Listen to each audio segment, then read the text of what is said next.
I hate this top string. Here's how to do it. Okay, what's going on, friends and neighbors? I'm back. It's Friday night. What better place to be than here? What better time to be than now?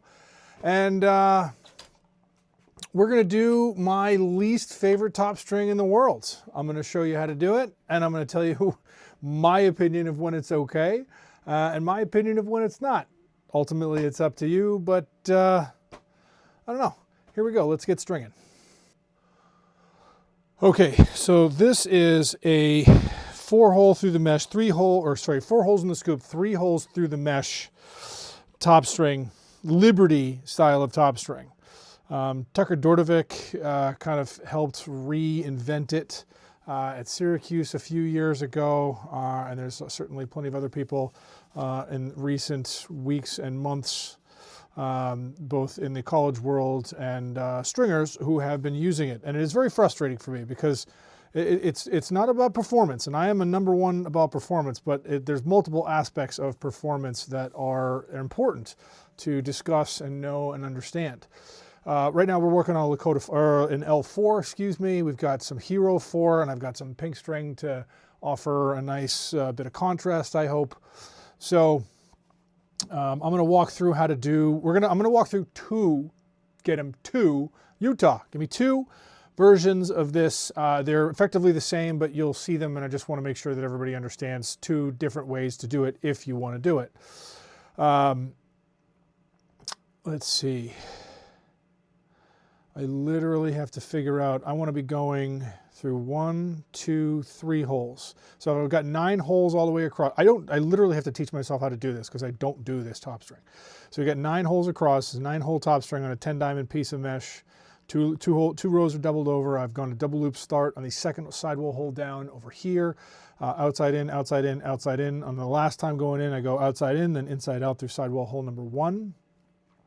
Typically, I'm going back to front through the mesh, but because this is weird and you're only going to go through 3 holes of mesh, I'm going to go back to front through 1, 2, 3, 4, 5, 6, scoop hole number 1, counting in that direction. So I'm going to go back to front, and I'm going to go through, similar to my recent simpler version of the Liberty top string, I'm going to go straight through 2 holes. So it's just 1, 2, I'm going through 3, 5, and 7 of the 9 holes, counting in that direction.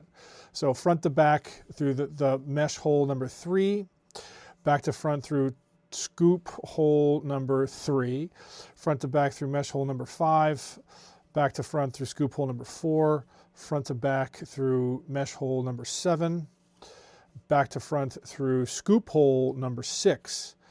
Now, the rest of this stuff that happens over here is the same as the other Liberty variations.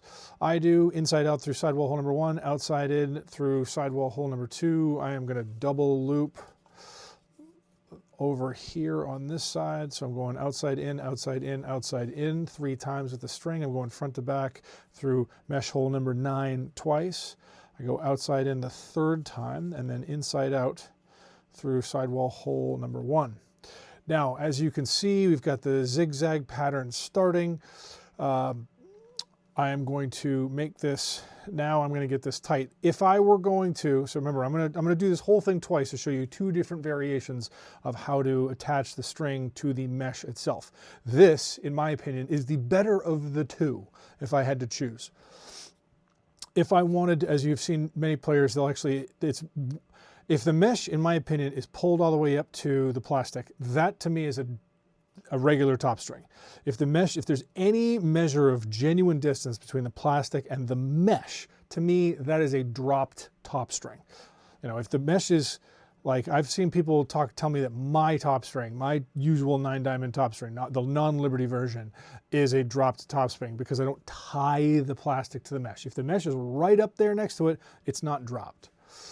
So this is the non-dropped version. If you wanted to drop it, the only variation I would say is I'd be double looping both tie-offs on each sides to sidewall hole number 3, and then coming out through side hole number 2. So just these holes 1 and 2 here, just bump them down 1. That even if you pull it up, you're going to have a bit of a gap. But for this, I'm going to try to do this so everything is right up next to the plastic. So I'm just tightening this string. I hate to say it, but I think this will end up looking good. Admittedly, there's a little bit of, I have been in a moral dilemma to whether or not I should make a video about how to string this top string. I have had I've been contemplating it for like 6 months easily. Okay, so I've gotten that pretty tight, so I'm going to do the same thing in the opposite direction. I'm going back to front through 6, front to front through scoop hole 6, front to back through mesh hole 7. Going in this direction, I'm going to try to keep everything a little bit tighter. Back to front through 4, front to back through, what is that, 5? Back to front through 3. Front to back through mesh hole 3. Back to front through scoop hole number 1. And that's it. You're only going through the mesh 3 times. I am going to, just because I have plenty of string and I want to make sure everything stays kind of tight. I would typically do a double loop, so I'll just do it. Like right now, I'm about to unstring the entire thing and redo it so you can see it, but I'm not going to tie that off. But that's basically how I would do this version. That's with everything nice and tight. I'm going to undo it and redo it. So let's do it. While I unstring this, the biggest reason why I don't like doing this is because I am all about performance. Longevity is a factor in performance. There are a lot of things I see a lot of younger, lesser experienced stringers do that I just look at it and I can, without having to see it, try it, feel it, I can just know, because I've just seen it so often, that a way that you string a sidewall is just the sidewall or the mesh or the string is going to break. It is just going to wear down over time, and it is just not going to last. Like, you can string a top string in a way that it won't last. You can string sidewalls so they won't last. You can string bottom strings so they don't last. So I want the stuff that I do to last. I want the mesh, I want the entire string job to last longer than the head. And sometimes, especially for younger kids, that can be years. So I'm just,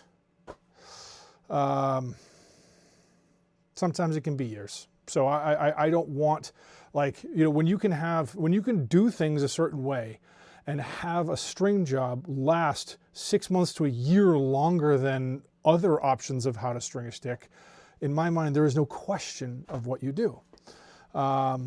Okay, so like I said, I'm going to practice a different way. Here's another way that you can do it. I'm going to do outside in, outside in.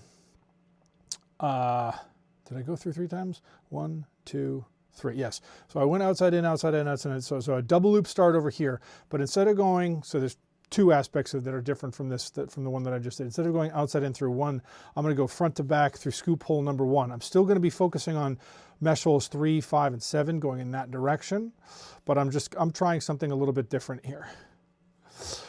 So 3, 5, and 7. So another way that I've seen a lot of people do this, instead of going back to front through 2 holes of mesh, imagine if you shifted the mesh just a little bit. So there's the bridge, there's the holes, and I don't know if that's the correct version, but this thing that, if I'm looking, top down, what is connecting one hole to the one below it is the bridge. So I'm not going through back to front this way. I'm just going to go through that bridge right there. That is the bridge connecting the 2 holes, the 2 9-diamond holes that are folded over one another. So hopefully you can see that. I'm going to go front to back through scoop hole number 3. I'm going to go through that bridge on mesh hole number 5. Front to back through scoop hole number 4. Underneath that bridge on mesh hole number 7. front to back through scoop hole number 6.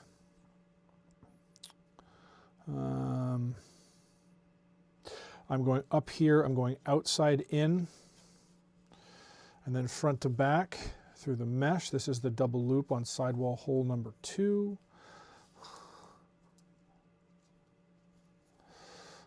I'm just gonna tighten it a little bit because I gotta tighten everything else, just so that stays where it's supposed to be. So you see how it's all like I'm just going through that one piece that's connecting those two. Now I just make this nice and tight.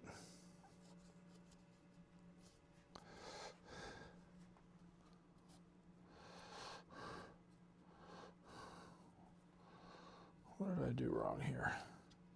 Something is, there we go.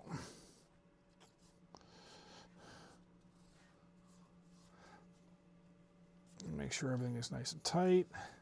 Pull it that way, and then I'm just coming back in the opposite direction. So I'm going front to back through scoop hole number 6.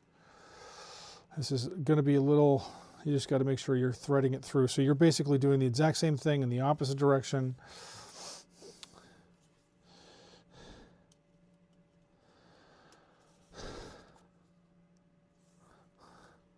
I'm going front to back through the plastic in both directions.